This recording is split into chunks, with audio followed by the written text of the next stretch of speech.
Croatia, the little football nation that could, or, depending on how you look at it, the scrappy underdog that just won't go away. For a country with a population smaller than most big cities, Croatia has somehow turned itself into a global football powerhouse. It's not just about talent, it's about heart, grit, and maybe a little stubbornness. Let's talk about how this checkered squad went from who to wow. Back in the early 90s, Croatia was new.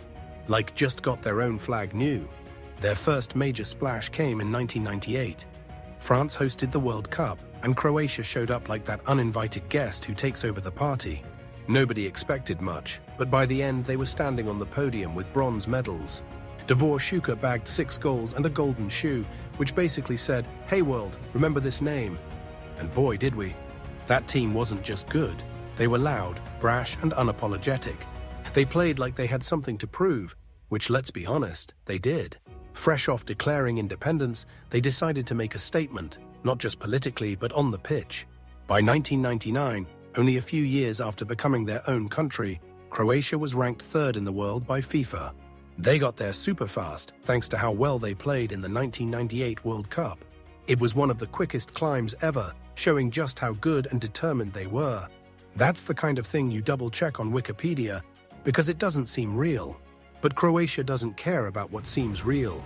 They care about winning. But here's the thing about Croatia. They're not just a one-hit wonder. Fast forward to 2018, and they were back at it, crashing another French party. This time, they reached the final. Luka Modric, the maestro in midfield, was pulling the strings like a puppeteer.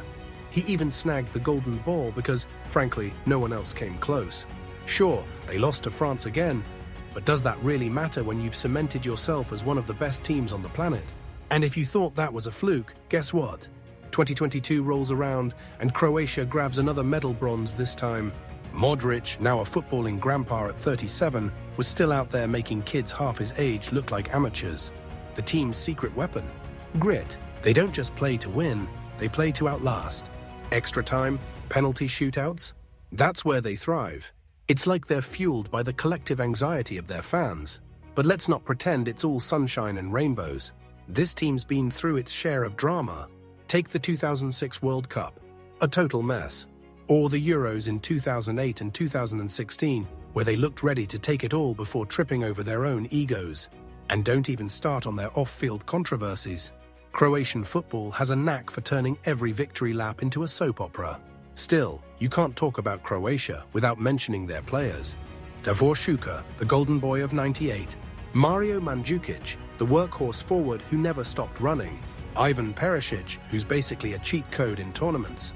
And of course, Luka Modric, the man, the myth, the midfield legend. Modric has done it all: Champions League titles, Ballon d'Or, World Cup heroics. If he's not on your list of top midfielders, your list is wrong. And yet, Croatia is more than just its stars. It's the scrappy underdog vibe, the never-say-die attitude. This is a team that doesn't care if they're playing Brazil or a pub team. They'll fight like their lives depend on it. Because in a way, it does. Football isn't just a sport for Croatia, it's identity, pride, and proof that even the smallest nations can dream big. So what's next for the Vetreni? The veterans are aging, the golden generation is fading, and new kids like Joško Gvardiol are stepping up. Will they dominate the next decade? Let us know in the comments, smash that like button, and subscribe for more.